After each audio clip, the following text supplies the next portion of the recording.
Welcome to the annual Disaster Cycle Service Red Cross exercise.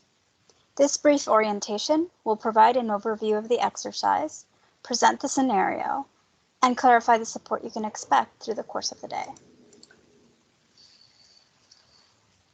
In conducting an exercise, please remember, an exercise is an activity designed to test and evaluate the adequacy and feasibility of all or part of a disaster response plan, process, or procedure.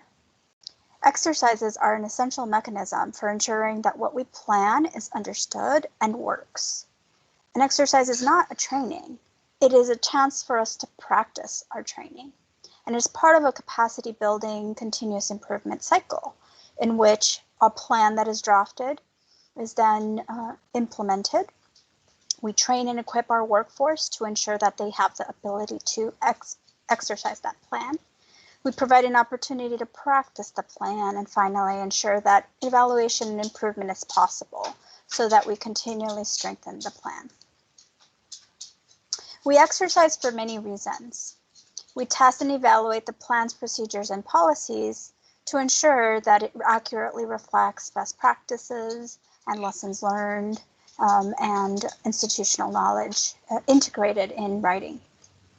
We also validate our strengths. How well do we conduct our response services? We reveal our weaknesses so that we have an area of an improvement and a focused area of improvement. We reveal gaps in resources so that we can better plan for those gaps. We improve coordination and communication when we come together and integrate all of our respective responsibilities. We clarify our roles and responsibilities so that we each understand the roles we play during a disaster operation. We use the opportunity to practice learned skills. Sometimes we may learn them in a virtual environment, through a recording, through a training, and rarely have the opportunity to practice. So this is a great option. And finally, we improve individual performance. You can self-assess for yourself how well you feel in terms of the preparation that you have as a responder. The intent of this year's exercise is to provide a realistic disaster environment to practice your training and experience as a disaster responder, despite this being a COVID-19 environment. We also want to provide the opportunity for us to work as a team to complete the required task expected on a disaster relief operation, increase the familiarity of our teams to ensure that they understand that transition into a disaster relief operation. And finally, we want to build our collective resilience to change, particularly in a dynamic disaster environment, as we've been seeing more frequently through the course of the last couple of years. The specific exercise objectives for today will be to execute appropriate roles and responsibilities to meet the disaster-caused needs of our clients in a COVID-19 environment. We want to demonstrate effective communication and coordination with each other to deploy resources and track service delivery in a response to a wildfire incident. And we want to complete a transition of operations due to a wildfire expansion. We will do this through the course of a full day. Here is the exercise schedule. The registration, check-in, and access to this orientation begins at 8 a.m. The start of an exercise officially will begin at 9 a.m. Assume this to be the start time of your shift unless you've been directed otherwise. Lunch will break at approximately noon, and we expect to conclude the exercise at 2 p.m. this afternoon. There will be a period of debriefing or hot wash in which you'll be able to provide your feedback, your experiences, comments, concerns after 2 p.m. Other important considerations. The entirety of the activities today are going to occur remotely through the use of Microsoft Teams, through phone calls, and through emails. Just as in any disaster environment, there may be unexpected needs and requests that require your flexibility, and everyone responds to stressful conditions differently. So please be considerate about all of these moving pieces. We will be engaging in an exercise in the form of a fully virtual environment so that we are compliant to COVID-19 recommendations. And we want to ensure that you understand that this may cause additional stress. And if you do have any questions about how to navigate or how to direct anybody in the exercise, please refer them back to the registration desk who can help. How to navigate virtually. Most work assignments you'll be given can be located using your exercise environment map. There are essentially two versions of the map, and it depends on the level of access you have to Microsoft Teams. If you are a responder who has access through a redcross.org account, in other words, if you have a redcross.org account, you can access through the Microsoft Teams links, and so you should use map 1. If you do not have a redcross.org account, please access all of your work locations through map number 2. And that'll include links as well as your call numbers. As far as exercise support staff, behind the scenes, we will try to provide as realistic an environment as possible, but if there's any specific questions that are more about the artificialities of the exercise, you can reach out to your facilitator. There will be one present for each one of your work locations. Alternatively, you may encounter other support staff, including evaluators, observers, and simulators that will move in and out of your environment to try to present a realistic environment and to ensure they've conducted specific responsibilities like the evaluation process.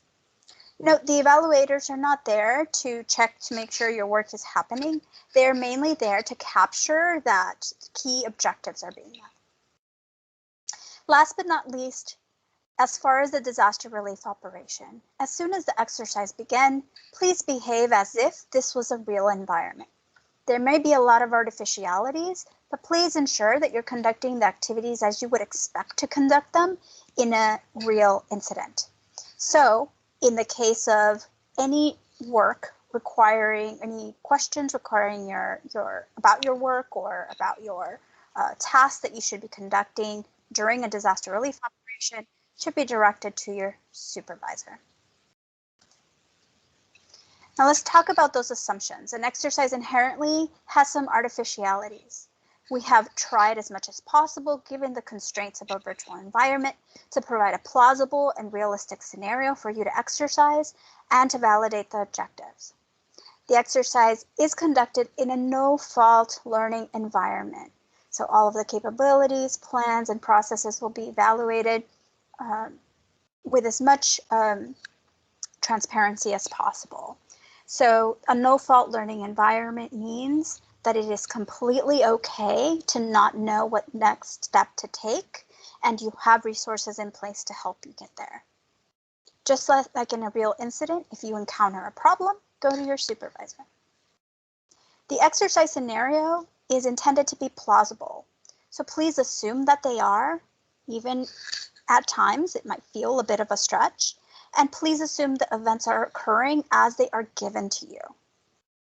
And lastly, the exercise simulation does contain sufficient details to allow you as players to react to the information and the situations that you are being presented as if the incident were real. Please strive to ensure that you behave in the way that you would typically behave in a response environment. A few notes about safety. In a virtual environment, safety may look a little different, but we do need you to balance exercise play with real-world emergencies. Real-world emergencies and your participant safety will take priority over any exercise conduct.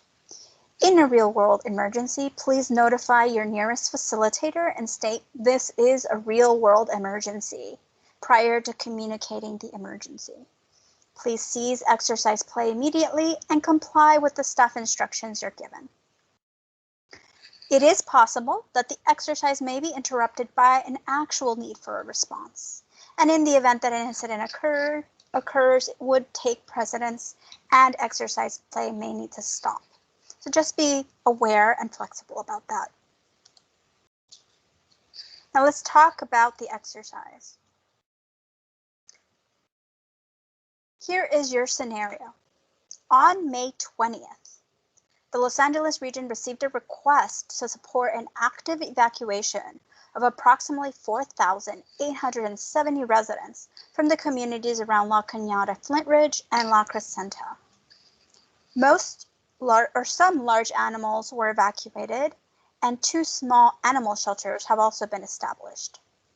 The Red Cross established a virtual temporary evacuation point, and from that, 50 clients were sheltered in a non-congregate hotel shelter.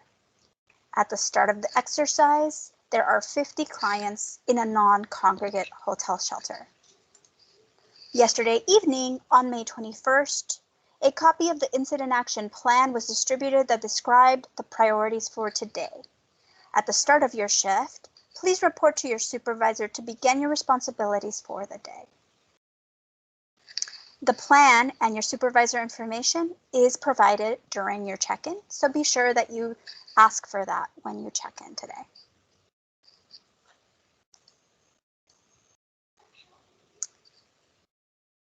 So during the course of exercise, there may be some evaluators that pop in and out of your workspace environment. That's okay. Their intent is to assess the achievements of those 3 objectives that we introduced earlier on in this presentation. They will also be participating as part of the debrief, and the debrief information will be important in inclusion to the evaluation process. And your comments as participants during the debrief will also be important. So please make notes, make sure that you're capturing some elements that you're seeing are areas of improvement for yourself or strengths that we want to highlight and continue to practice. Finally, at the conclusion of this process, there will be a final after-action report assembled with an action plan that summarizes all of these areas, all of the evaluation components, so that we are able to continually improve over time. The assessment criteria are 4. There is performed without challenges, performed with some challenges, performed with minor challenge, and unable to be performed. Be aware that unable to be performed may be inclusive of we ran out of time in the exercise, or we never got that far in our discussions to have to take the necessary step. And that's okay. So please look at these just from the perspective of capturing exactly how far we got in the incident. Final tips for you as responders in this incident. Please lean on your training and your experience. If the unexpected happens, brainstorm, troubleshoot, use your available resources, consult with your supervisors, just as you would during a real incident. And work as a team as the exercise progresses. For any questions or concern, you have many resources to go to. If you have questions about the exercise, you can always head back to the registration and support desk, and they will be able to help. Or you can consult with the facilitator that will be present in your work location that can also help direct you. If you have questions about your task in your role in a disaster operation, contact your assigned supervisor who is also present in your work location. Or you can reference the information that is in your incident action plan. Finally, we want to say thank you. The American Red Cross could not do the work that we do without the work of everyone coming together in order for us to prevent and alleviate human suffering in the face of emergencies, in order for us to mobilize the power of volunteers and the generosity of donors. It takes a team. Our network of volunteers, donors, and partners are always there in times of need, and we can only do this with your commitment to ensure we're continually improving the work that we do to meet client needs during disaster.